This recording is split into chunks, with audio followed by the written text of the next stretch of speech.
Lakini jambo la ajabu, wametokea watu kwenye taifa la Kenya.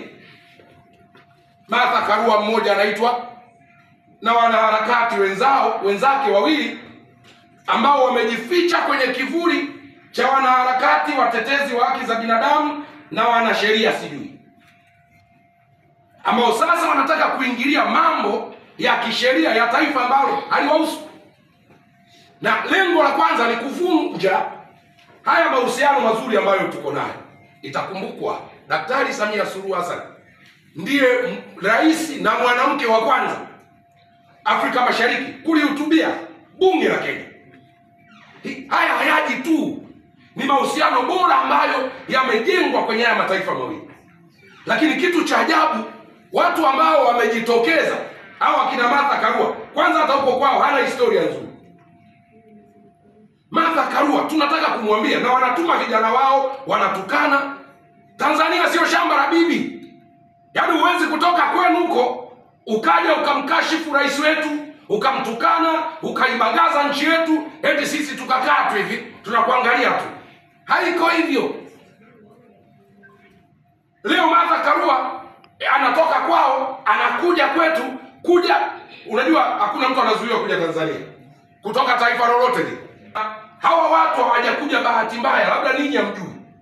Hawa watu wanatumika na baadhi ya watu wenye hofu ya kuendelea kushindwa katika taifa letu. Na hawa sio wengine, ni Chama cha Demokrasia na Maendeleo, Chadema. Mimi nilikuwa kule, najua wana mipango mingi sana miovu hawa watu. Wanalipwa viposho huko, waje waharibu amani, waje waharibu utulivu wetu. Tumeona ni kwa namna gani nchi ya Kenya hawa watu wakiongozwa na Martha Karua, namna walivyosababisha machafuko makubwa 2007. Lakini juzi tu hapa wote mmeona Kenya nini kilikuwa kinatokea. Lakini nyuma ya hayo yote alikuwa anatokea Martha Karua alikuwepo. Sasa wamemshindwa Ruto, sasa wanakuja kumchokoza Daktari Samia Suluhu Hassan. Kwa hiyo tuseme kama vijana wazalendo, hatuko tayari, hatutavumilia, hatutanyamaza. Na wametokea watu sijui ni wamerogwa ama nini, wengine ni Watanzania wenzetu. Yaani unapoyasema haya ya kulilinda taifa letu ambalo tunu yake namba moja ni amani tulionayo, wanaanza huyo usimwone hivyo, huyo lipwa na wewe kama rais kulipwa. Lipwa na wewe. Wewe una mdomo, wewe una maarifa. Hivi unahitaji ulipwe ili kulitetea taifa lako? Wewe ni mjinga kiasi gani? Utalipwa shilingi ngapi ukitaka hiyo amani? Kwa hiyo sisi tunamwambia Martha Karua na aina ya Wakenya wanaoshirikiana nao wasiwashwe na hili jambo.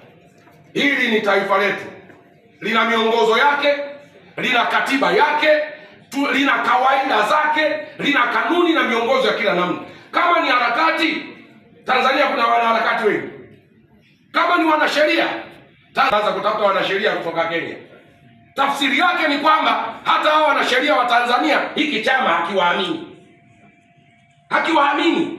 Ndio maana sasa wameanza kutafuta wanasheria wa ndondo kutoka Kenya, ambao mkija kwa amani kwenye nchi yetu karibuni, lakini mkija kuleta uchochezi, tuwaambie kabla vyombo vya ulinzi na usalama havijawashughulikia, tutashughulika na nyinyi ulalo.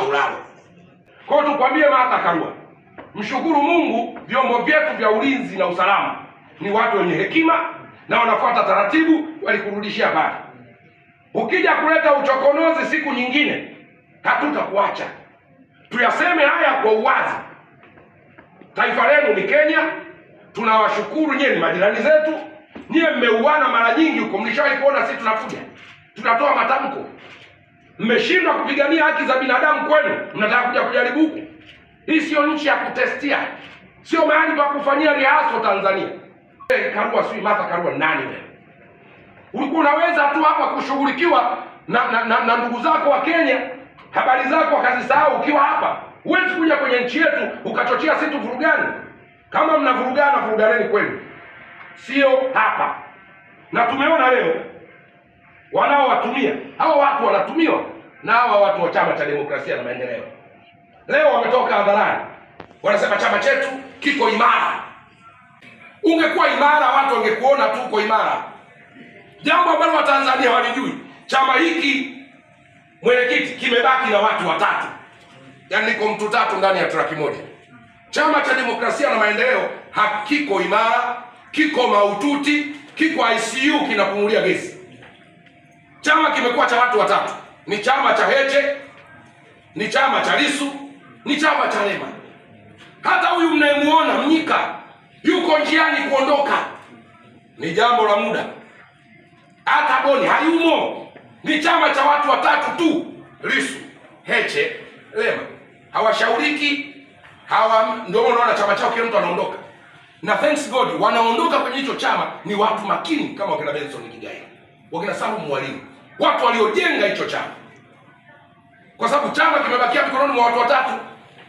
Muda sio mrefu mtakuja kuniambia Mnyika na yeye yuko safarini, na yeye amechoka kuburuzwa na watu watatu ambao leo wanakuja kusema unajua tumekataa siasa za ulaghai sasa hivi. Kwa hiyo kumbe mwanzoni kichama chenu kilikuwa kwenye siasa za ulaghai.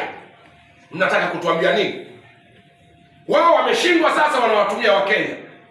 Ngoja niwaambie ndugu zangu wa Tanzania ambao mnashirikiana na hao Wakenya, uwe Mtanzania uwe Mkenya, ukileta viashiria vya kuvuruga amani ya taifa hili hautakaa salama.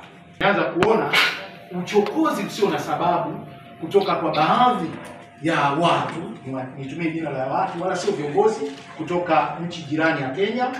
Hawa wamepata majibu yao, lakini tukasema tusikae kimya. Majibu ya kwanza wameyapata huko Kenya, na tuseme tu kwa marafiki zetu vijana wazalendo wa Kenya, tunawashukuru wakiongozwa na kiongozi wao mzee wetu Musalia Mudavadi kwa namna ambavyo wametoa matamko ya moja kwa moja kuhusu haki na mwenendo wa kisheria wa kila nchi pale ilipo.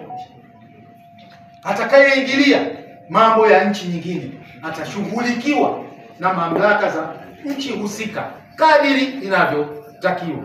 Kwa hiyo tumesikia sauti za vijana wenzetu wazalendo wa Kenya, lakini mzee wetu Musalia Mudavadi tunamshukuru kwa kutoa mwongozo na kwa nafasi yake. Anapoongea tunajua mzee ameongea, lakini zaidi ya yote kiongozi ameongea.